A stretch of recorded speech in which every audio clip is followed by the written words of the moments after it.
Hello friends, मैं सच्चिदानंद। क्या आपके मन में भी ये सवाल बार बार उठता है कि ये कम पढ़े लिखे नेता या अनपढ़ नेताओं के चारों ओर सैकड़ों आईएएस आईपीएस अधिकारी चक्कर लगाते रहते हैं और इनके एक ही इशारे पर झटके में कई सारे ऑफिसर्स का तबादला कर दिया जाता है या सस्पेंड कर दिया जाता है। आखिर हमारे संविधान में नेताओं के लिए शैक्षणिक योग्यता का निर्धारण क्यों नहीं है? क्या हमारे संविधान निर्माताओं से कुछ गलती हो गई है इस विषय में? बने रहिए इस वीडियो में, मैं आपको इस कन्फ्यूजन से दूर करने वाला हूँ। जब संविधान का निर्माण हो रहा था तो संविधान निर्माता इस पर विचार करने लगे कि हमारे संविधान में नेताओं के लिए शिक्षण योग्यता क्या होनी चाहिए। किसी भी आदमी में दो चीज़ का होना जरूरी होता है, पहला शिक्षा और दूसरा सील। शिक्षा का मतलब आप समझते हैं, अलग अलग विषयों का जानकारी होना। सील का मतलब होता है चरित्रवान होना, नैतिक साहस होना, किसी प्रकार के लालच से स्वतंत्र रहने की क्षमता का होना और अपने आदर्शों के प्रति निष्ठावान होना। सील के बिना कोई भी शिक्षा बेकार होता है, बेकार ही नहीं घातक भी होता है। पूर्व प्रधानमंत्री एचडी देवगौड़ा के पोता प्रज्वल रेवन्ना ने लगभग 3000 महिलाओं के साथ दुष्कर्म किया और उनका वीडियो भी बनाया। 2024 के लोकसभा में वह खड़ा था चुनाव लड़ने के लिए। नरेंद्र मोदी जी उसके लिए वोट मांगने भी गए थे। जब सेक्स वीडियो वायरल हो गया तो प्रज्वल रेवन्ना जर्मनी भाग गया। बाद में पता चला कि उसका पिता एचडी रेवन्ना भी कई महिलाओं के साथ दुष्कर्म किया था। अब कर्नाटक सरकार ने उन्हें जेल में डाल दिया है। पूर्व प्रधानमंत्री एचडी देवगौड़ा अभी जिंदा हैं।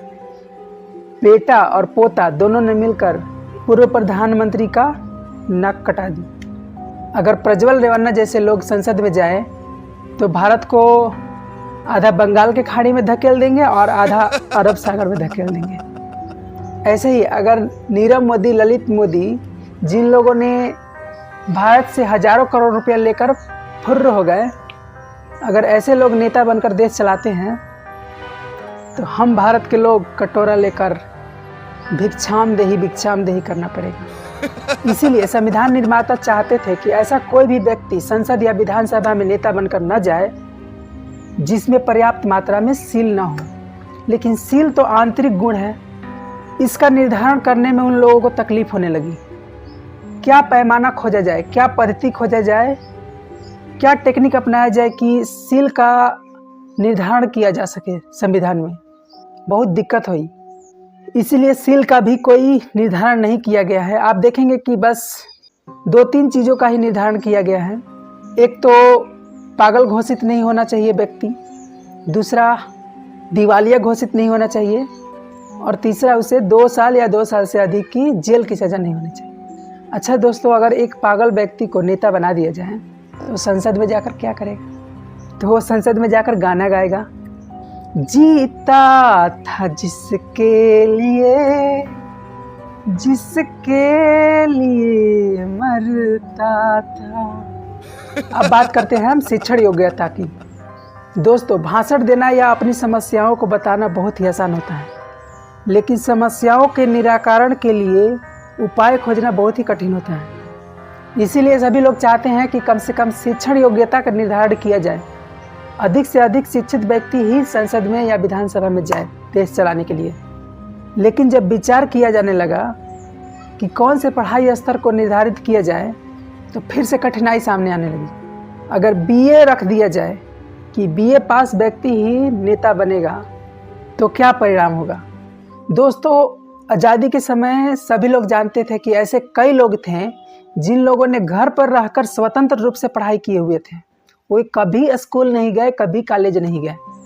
उदाहरण के रूप में रविंद्रनाथ टैगोर जी को ले लीजिए, जिन्होंने जन गण मन अधिनायक जय है लिखे थे, जो कि हमारे देश का राष्ट्रगान है। वे घर पर रहकर ही ट्यूशन पढ़कर Hindi, English, Sanskrit, Bengali, music, drawing सभी चीज़ों की पढ़ाई करते थे और अव्वल दर्जे की पढ़ाई किए थे। लेकिन उनके पास कोई भी सर्टिफिकेट नहीं था कभी, क्योंकि वो कभी विद्यालय कॉलेज गए ही नहीं। उस समय ऐसे बहुत सारे लोग थे जो कि एक बीए या एमए के बराबर या उससे भी अधिक सक्षम थे। तो क्या ऐसे लोगों को संसद में जाने से रोकना देश के लिए दुर्भाग्यपूर्ण नहीं हो जाता?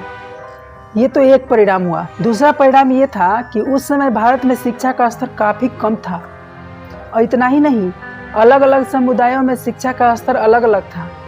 कुछ समुदायों में तो शिक्षा का स्तर काफ़ी अधिक था और कुछ समुदाय में शिक्षा का स्तर काफ़ी कम था।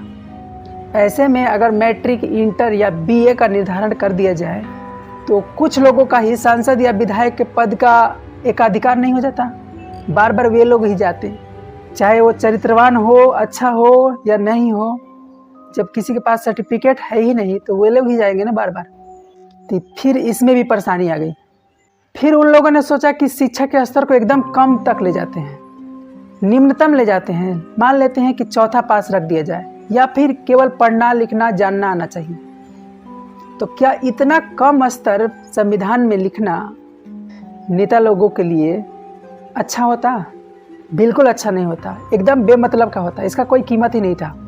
सभी लोगों ने विचार विमर्श के बाद ये देखा कि शिक्षण स्तर का निर्धारण करना मतलब नए हानियों का उत्पन्न करना।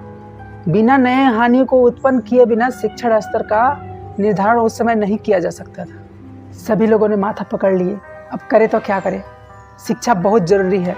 फिर सभी लोगों ने यह निष्कर्ष निकाला, क्यों ना सील और शिक्षा दोनों को जनता पर ही छोड़ दिया जाए और राजनीतिक दलों पर छोड़ दिया जाए जो लोग सरकार चलाएंगे। जनता ही अधिक से अधिक पढ़े लिखे व्यक्ति, अधिक से अधिक चरित्रवान सील वाला व्यक्ति को ही वोट देंगे और चुनकर संसद में भेजेंगे ताकि वो अच्छा से अच्छा कल्याणकारी काम करे। राजनीतिक दल पर छोड़ने का मतलब ये है कि कोई भी पार्टी में कोई व्यक्ति कितना पढ़ा लिखा प्रवेश करे या ना करे, वो पार्टी अपना समझे। दोस्तों, कहा जाता है कि हमारा संविधान जो है बहुत विचार विमर्श करने के बाद एक निष्कर्ष है।